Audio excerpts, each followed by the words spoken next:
Kerana solat khusyuk itu bermula daripada wuduk yang sempurna.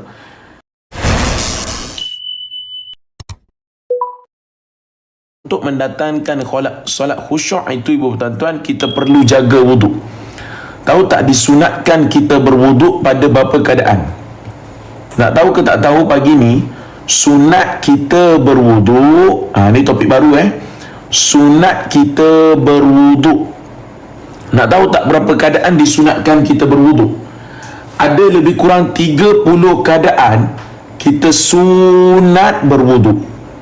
30 keadaan ni kita sunat berwuduk. 30 keadaan disunatkan kita berwuduk. Salah satu, kita, baru start, disunatkan kita berwuduk bila mana, nombor satu,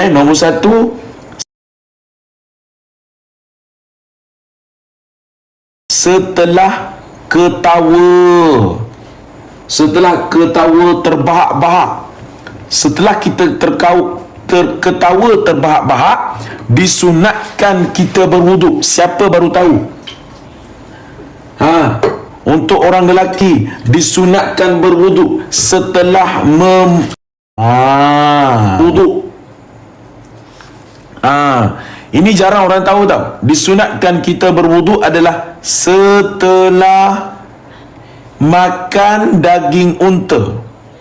Sebab ada ulama mengatakan batalnya wuduk setelah makan daging unta. Ada ulama mengatakan demikian.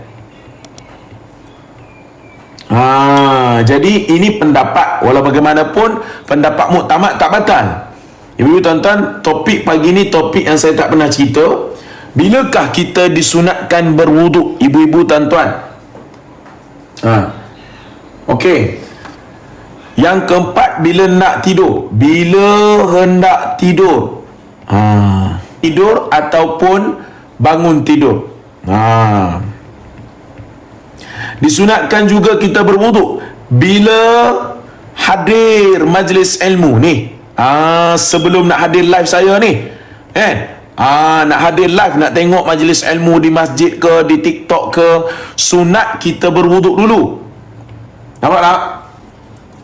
Yang keenam, disunatkan kita berwuduk juga adalah ketika mana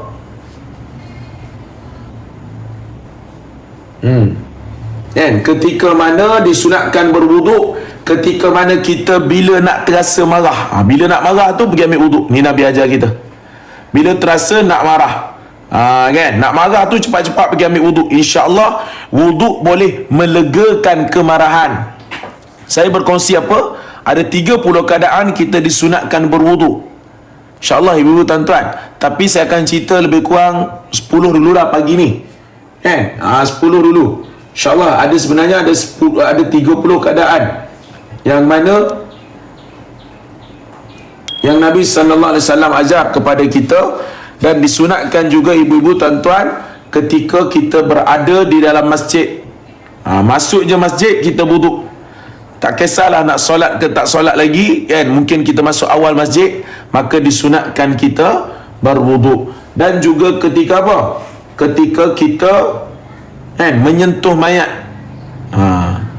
Menyentuh mayat disunatkan juga. Yang kesembilan apa? Bila kita nak baca hadis. Nak baca hadis ataupun nak dengar hadis. Kita tak baca tapi kita dengar orang baca hadis. InsyaAllah ibu-ibu tuan-tuan boleh. Dan juga selepas muntah. Selepas muntah disunatkan kita berwuduk. Ibu-ibu tuan-tuan, inilah 10 perkara yang mana Nabi SAW sunatkan kita untuk berwuduk. InsyaAllah saya nak berkongsi dengan ibu-ibu tuan-tuan pada pagi ni, bagaimanakah satu tips kita nak solat khusyuk. Siapa nak belajar tips solat khusyuk ni? Iaitu solat khusyuk itu bermula daripada wuduk yang sempurna. Sesiapa yang berwuduk secara tidak sempurna, maka dia tidak akan merasai kekhusyukan dalam solat. Dan apa yang kita nak belajar dalam wuduk ini, ibu-ibu tuan-tuan? Sebabnya Nabi Muhammad SAW kata, aku akan kenal umat aku dengan basuhan wuduk cahaya yang lebih. Aku akan kenal umat aku dengan basuhan wuduk. Dalam hadis Nabi kata, Aku mendengar daripada Abu Hurairah radhiyallahu anhu, Rasulullah sallallahu alaihi wasallam bersabda, sesungguhnya umatku akan dipanggil pada hari kiamat dalam keadaan bercahaya. Ni, Nabi akan panggil kita masa tu dalam keadaan bercahaya-cahaya. Nabi kata, wajahnya amatlah putih bersih, tubuhnya dari bekasan wuduk. Maka dari itu barang siapa, Nabi kata, maka dari itu barang siapa, tengok ni, Nabi kata apa? Maka dari itu barang siapa yang ada di antara kamu hendak memperpanjangkan, yakni menambahkan cahayanya. Siapa nak tambah cahayanya, maka hendaklah ia melakukan dengan menyempurnakan wuduk itu dengan sesempurna mungkin.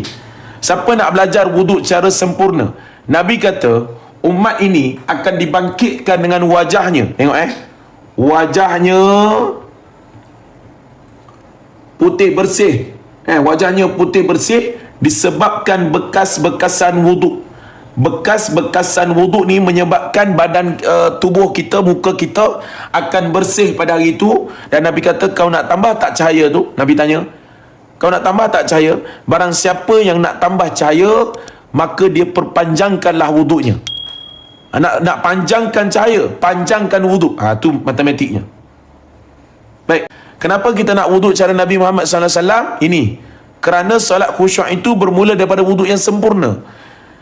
Kenapa kita nak wuduk secara sempurna? Sebab Nabi kata, umat aku akan dibangkitkan dengan basuhan wuduk yang mana aku cam orang ni, wajahnya bercahaya-cahaya disebabkan kesan basuhan wuduk. Saya nak cerita, niat ini ada dua. Satu kita lafaz, satu kita niat dalam hati.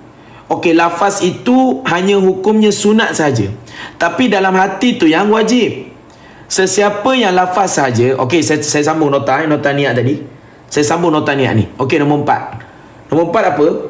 Sesiapa yang lafaz saja, okey. Sesiapa yang lafaz sahaja tetapi tidak niat dalam hati, maka wuduknya tidak sah. Tu bahaya juga. Ini bahaya juga. Kalau kita niat, kita lafaz saja tetapi tidak niat dalam hati, maka wuduk kita tidak sah. Sebab niat itu terletaknya di dalam hati. Faham tak 4 nota ni?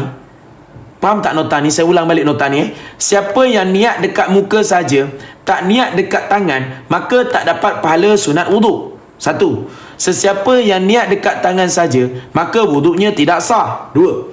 Sesiapa yang niat dekat muka dan tangan, maka inilah yang paling sempurna. Jelas Okey, yang keempat, siapa yang lafaz saja tetapi tidak niat dalam hati, maka wuduknya tidak sah. Saya cuba buat nota sebaik mungkin. Tahu tak? Saya nak cuba masyarakat TikTok ni faham sefaham-fahamnya. Saya pakai iPad Siraji. Okey. Dan ibu-ibu tuan-tuan, okey, ibu-ibu tuan-tuan, saya nak cerita pada ibu-ibu dan tuan-tuan. Ni saya dah cerita tadi 30 sunat keadaan berwuduk. Semua dah tengok ke? Saya cerita lebih sunat kita berwuduk setelah kita ketawa terbahak-bahak, setelah cukur misai, setelah makan daging unta.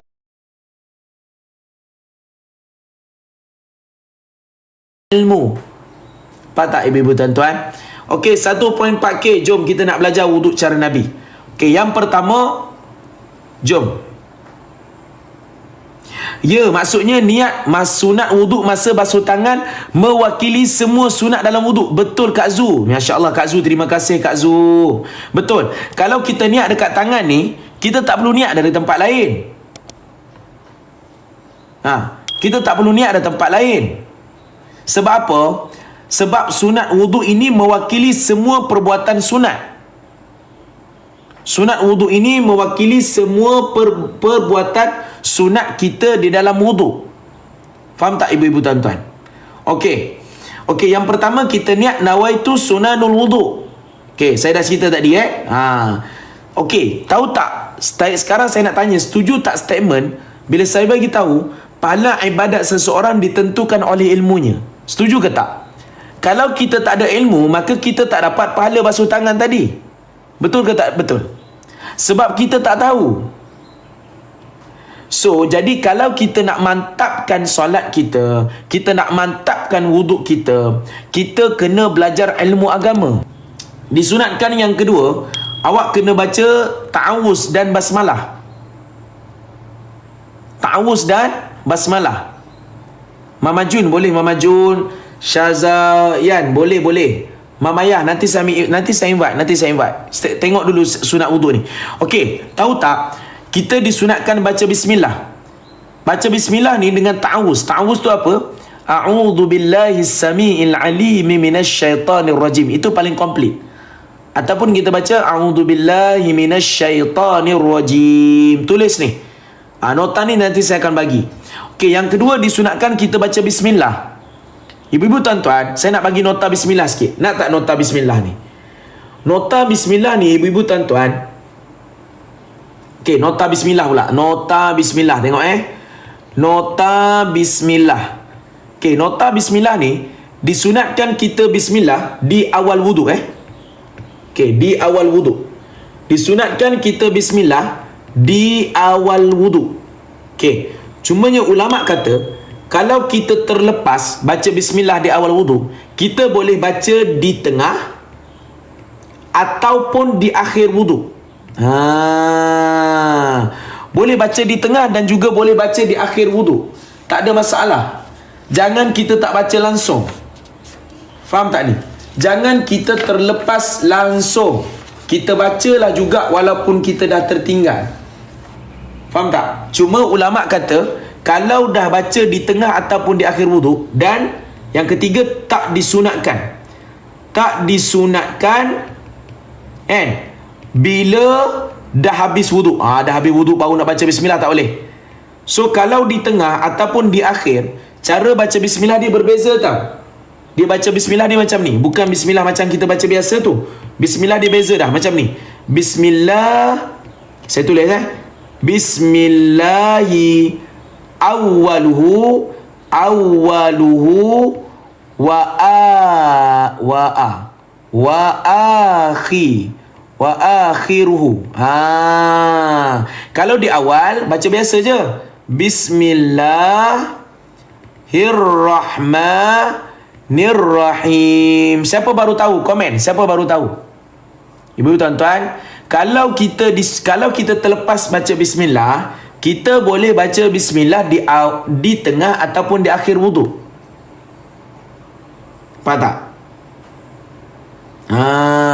Tetapi ibu tuan-tuan, bismillah juga kita tak boleh baca. Kita tak boleh baca dalam tandas. Tetapi boleh baca dalam hati. Tak ada masalah. Okey? Nampak tak? So, kalau kita terlupa baca bismillah, ingat jangan terlupa. Cubalah kita baca tengah basuh kaki pun tak apa. Bacalah bismillahi awwaluhu wa akhiruhu. Ya betul Cik Ros. Sama macam baca masa mula-mula nak makan. Betul. Okey, dapat tak ilmunya? Dan berbeza tau. Berbeza kalau nak tengok nota bismillah ni, berbeza kalau kita bersetubuh ataupun dipanggil berjimak dengan suami isteri. Maka kita tidak boleh baca semasa berjimak. Semasa ataupun setelah jimak tak ada dah bismillah, tak boleh. Baca bismillah sebelum berjimak sahaja. Ini ilmu lain lah, bukan ilmu wuduk sikit. Semasa dan setelah berjimak tidak ada lagi bismillah. Tak ada bismillah. Kita disunatkan baca bismillah sebelum berjimak. Faham tak ni? Jangan ketika berjimak tu nak baca bismillah. Tidak boleh. Faham tak ibu-ibu tuan-tuan? Okey, dapat ilmu. InsyaAllah kita sambung bab wuduk kita. Okey, insyaAllah ibu-ibu tuan-tuan, kita nak belajar wuduk cara Nabi pada pagi ini. Nota yang ustaz tu buat, post lah dekat grup. Okey, nanti saya akan post dalam grup Saya betul-betul minta maaf dengan pelajar-pelajar lama saya yang dah ada dalam grup. Saya minta masa sikit. masih sah, tapi tak dapat pahala lah. Tak dapat pahala. Sebab apa? Nak tak Nabi cam kita? Di akhirat nanti Nabi kata, aku akan nampak umat aku yang mana mereka ini wuduk dengan sempurna, datang dengan bercahaya-cahaya ni. Tujuan kita belajar sunat wuduk ni sebab kita nak datang dengan bercahaya-cahaya di hadapan Nabi nanti. Okey. Yang ketiga adalah lepas kita dah baca ta'awuz, kita dah baca basmalah, apa kita nak buat? Kita kena bersugi. Ibu-ibu, tuan-tuan, kita nak kena bersugi. Nampak tak sugi ni? Sugi ni harga RM2, harga RM1.50. Harga RM1.50 je. Tapi rugi tak kita tak tahu? Siapa yang tak tahu tentang bersugi ni, Allahu Akbar, betapa ruginya dia. Betapa ruginya dia kalau dia tak tahu. Tahu tak kenapa? Mari saya tunjuk kelebihan bersugi. Siapa nak tahu kelebihan bersugi? Kelebihan bersugi. Pelajar-pelajar saya ready tau. Pelajar-pelajar saya yang dah ada dalam grup saya, tunggu, insyaAllah nanti saya nak buat demo tentang bersugi ni. Tahu tak kelebihan bersugi yang paling besar apa? Kelebihan yang bersugi paling besar adalah mendapat redha Allah. Dalam hadis Imam Nasa'i, mendapat redha Allah. Siapa yang bersugi, dia akan mendapat redha Allah. Siapa yang bersugi dimudahkan sakaratul maut. Siapa yang bersugi akan diberi kekuatan ingatan. Siapa yang bersugi, apa lagi? Mata dia akan cerah. Dia susah nak rabun sebab dia amalkan bersugi. Ibu-ibu, tuan-tuan, saya nak cerita pada ibu-ibu dan tuan-tuan, sunnah bersugi yang paling besar adalah, tengok 2 rakaat dengan bersugi lebih afdal dari apa? Lebih afdal dari 70 rakaat tanpa sugi. Siapa baru tahu? Maknanya, kalau ada 2 orang, yang ni solat 2 rakaat, yang ini pula solat 70 rakaat, nescaya orang ini lebih afdal. Ini lebih afdal. Sebab apa? Sebab dia solat dengan bersugi.